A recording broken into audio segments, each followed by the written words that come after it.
Hello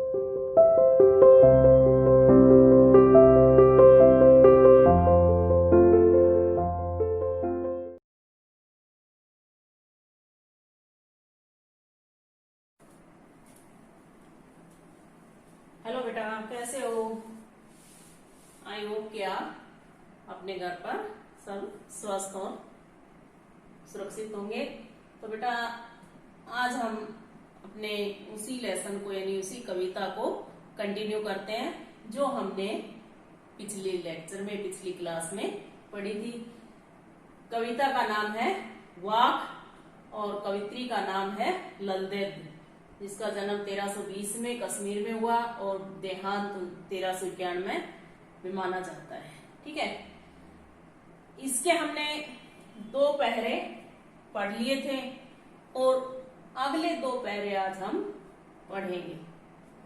तो पहले 2 पहरे में पढ़ा था हमने कि कवित्री अपने बारे में कहती है कि मैं अपनी जो जीवन रूपी नौका है उसको इस संसार से पार ले जाना चाहती हूँ और ईश्वर मेरी पुकार पता नहीं कब सुनेंगे और कब मैं इस संसार रूपी भवसागर से मुझे पार उतारेंगे।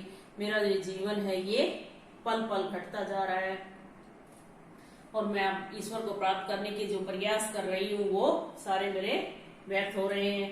और फिर अगले पहरे में कवित्री ने बताया है कि अगर मनुष्य को कहती है कि तू अगर सारा दिन कुछ कुछ खाता रहेगा तो ईश्वर को प्राप्त नहीं कर पाएगा। अगर नहीं खाएगा, व्रत करेगा तो तेरे अंदर अहंकार की भावना हो जाएगी तो भी तू नहीं कर पाएगा। ठीक है ना। तो अब तीसरा पहरा, जो तीसरा हमारा पद्यांश है वो आज हम पढ़ेंगे, तो उसके बारे में हम डिस्कस करने जा रहे हैं। तीसरा पद्यांश हमारा क्या है? तो बेटा अपनी किताब में देखिए कि आई सीधी राह से गई न सीधी राह। इसमें कवित्री क्या बताती है कि जब मनुष्य इस संसार में आता है तो उसका मन बिल्कुल साफ स्वच्छ, बिल्कुल एकदम निर्मल रहता है, परंतु जैसे जैसे वो संसार में रहता है सांसारिक मोह माया में फंसकर ईश्वरीय भक्ति से दूर हो जाता है, सदकर्मों से दूर हो जाता है और उसका वापिस जाने का रास्ता बड़ा ही कठिन हो जाता है, दुर्गम हो जाता है। ठीक है, तो अब देखिए क्या कहती है कवित्री। आई सीधी राह से गई न सीधी राह, सुषम सेतु पर खड़ी थी बीत गया दिन आहा, जेब टटोली कोड़ी न पाई माझी को दूं क्या उतराई। उतराई होता है मेहनत आना। ठीक है, और सुषुम सेतु जो हमारे शरीर में जो ये रीढ़ की हड्डी होती है इसके मध्य में सुषुम्ना नाड़ी के मध्य में जो भाग होता है वो होती है सुषुम सेतु। ठीक है, और माझी का मतलब नाविक, और यहाँ माझी कौन है? ईश्वर। भाई संसार रूपी भवसागर से पार कौन उतारेगा? ईश्वर। तो इसलिए यहाँ नाविक ईश्वर है। थल का मतलब होता है स्थान, हर जगह। शिव का मतलब भगवान, साहिब, ईश्वर। उतराई होता है मेहनताना। जेब टटोली, आत्म लोचन किया यानी अपनी आत्मा को खंगाल कर देखा, टटोर कर देखा।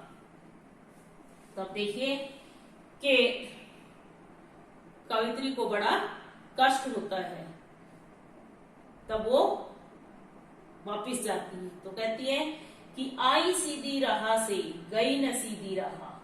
कि कवित्री दुख भरे स्वर में कहती है कि जब मैं इस संसार में आई थी तो बिल्कुल सीधे रास्ते से आई थी, यानी मेरा मन बिल्कुल स्वच्छ था, बिल्कुल साफ था, बिल्कुल निर्मल था, उस पर किसी प्रकार का कोई दाग धब्बा नहीं था। गई न सीधी राह, लेकिन मैं मोह माया के जाल में फंस गई, मोह माया के चक्कर में भटक कर उस सीधे रास्ते पर नहीं चल पाई। जिस रास्ते से मैं आई थी तो मैं मोह माया में फंस गई, और मोह माया में फंस गई तो उस रास्ते से भटक गई, उस रास्ते पर नहीं चल पाई। मैं सुषुम्ना नाड़ी रूपी पुल पर खड़ी थी और मेरा जीवन रूपी पूरा दिन गुजर गया, यानी पूरा जीवन रूपी पूरा दिन यानी मेरी उम्र बीत गई।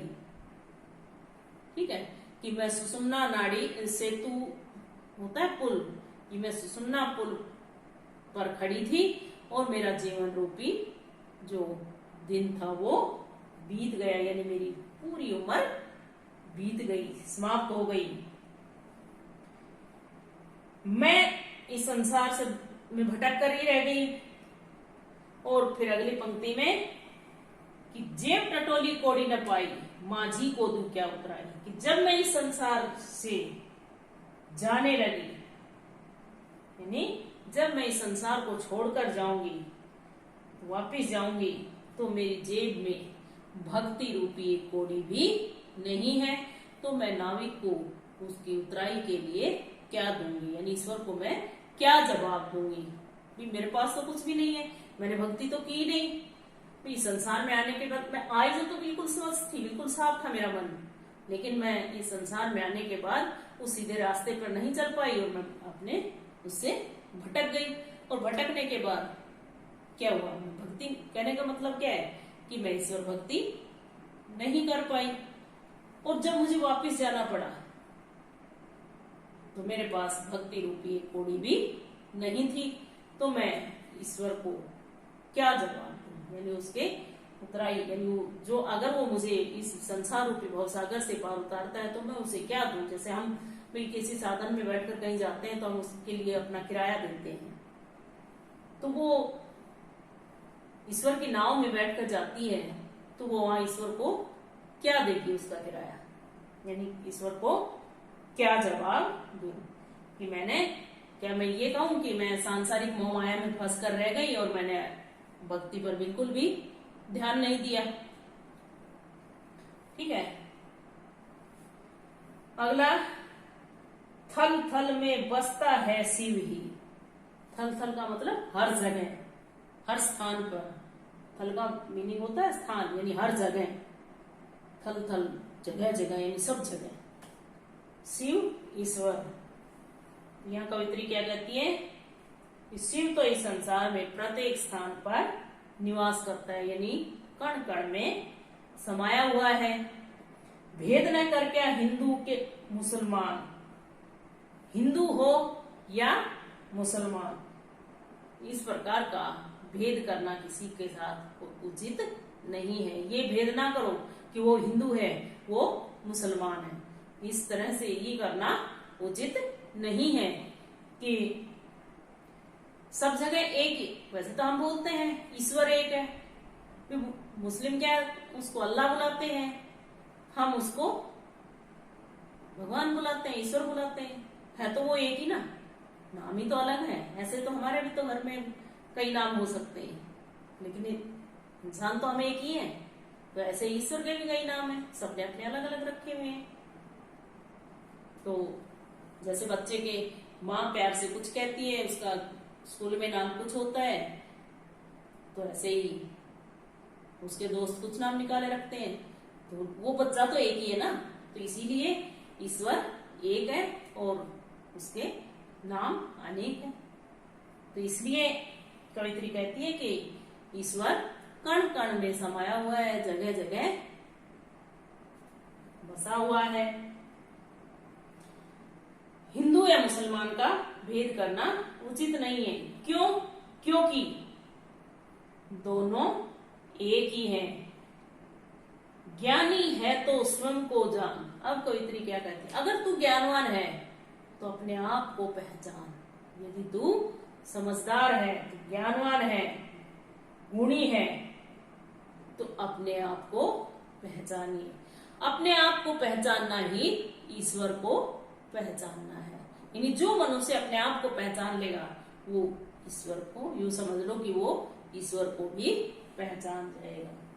वही है साहिब से पहचान, यानी वही है साहिब। साहिब किसके लिए? ईश्वर के लिए, कि जो अपने आप को पहचान लेगा वो ईश्वर को भी पहचान जाएगा। यानी कहने का मतलब है कि ईश्वर सर्वव्यापक है, धर्म के आधार पर उसमें किसी प्रकार का भेदभाव नहीं किया जा सकता, कहने का मतलब। ठीक है, तो ये आज की हमारी क्लास समाप्त होती है। आज हमारी इस क्लास के साथ साथ हमारी ये कविता भी समाप्त होती है।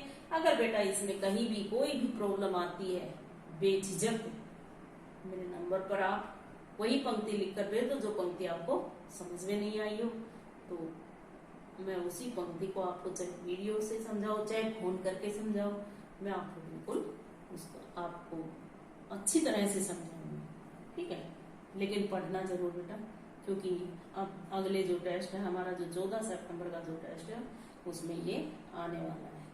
ठीक है बेटा, ओके, बाय।